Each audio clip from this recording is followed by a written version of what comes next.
Leaving the madness of the workshop, we embark on an old-world tale of worlds colliding. Sister Nova Custodes travels through the wastes of the Badlands to the lost cities of the dead in ancient Nehekra. For here evil is stirring once again. The dead are once again restless in their tombs. The Blue Nun must find mercenaries to aid her in tracking down forgotten lore that will aid the Empire.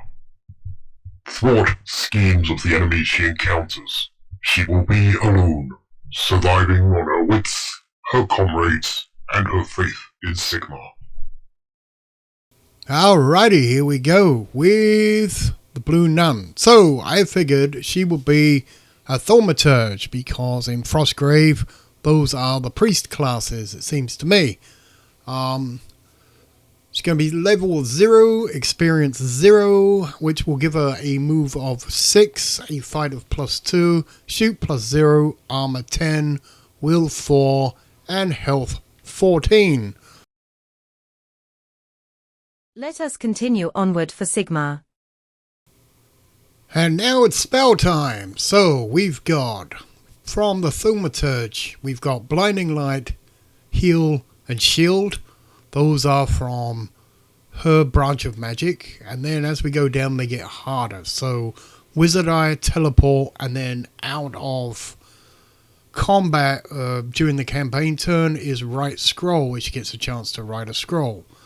And then the ones that are furthest away from her School of Magic are Leap and Enchant Armor. So most of these are defensive. Let's see how we get on with these. Now, she's going to be finding more. And also at the end, I'll explain the temptation rule that I'm adding to this. And we're going to pay the 100 gold for an apprentice named Adolf Geiger from Outdorf. The apprentices start off weaker than the wizards, obviously. So he's going to come in. Now, the nice thing is that apprentices have the same spells as the wizards. They just have a harder time casting them. So he's a good backup. They are also kind of like Sith Lords in that the rule of 2. If she dies, he becomes a wizard. Let's hope he doesn't put ideas in his head.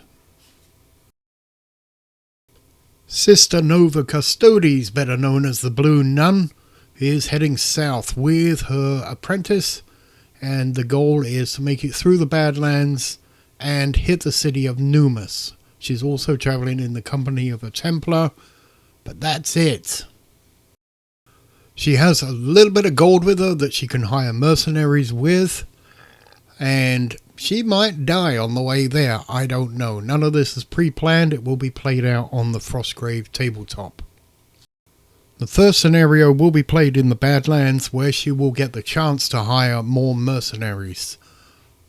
But then we'll move on and the scenarios will fit wherever she's at. Her main mission is to study the enemy, which sadly is necromantic magic, which is the exact opposite of thaumaturgy. Now, she wants to learn, she has to learn the spells to understand the enemy.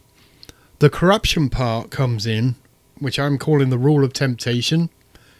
If she uses a necromantic spell that she's learned, she will get 4 times the experience for it, which is very tempting. However, if on the casting roll she rolls a 3 or less, she becomes corrupted. If this happens, her apprentice and the men-at-arms and everyone with her will try and kill her along with the rest of the enemy. So, not a good thing. Okay, so I'm new at Frostgrave, so I'm going to be using just the base rules, and in the first few episodes I will be explaining the rules as I use them. That way if I make any mistakes, someone can pull me up on it and I get to learn. For those that have never played the game, they'll get to learn the game too. As it goes on, I'm probably going to do less and less of that. I guess the aim of this is, I love the lore of Warhammer, but I want to break out of the the Games Workshop straitjacket of using rules to buy figures only. So this is a much more open system, get a bit more freedom. The only constraints I have is that it fits inside the lore and makes sense. So hopefully people enjoy it. I enjoy making these, so Let's give it a crack.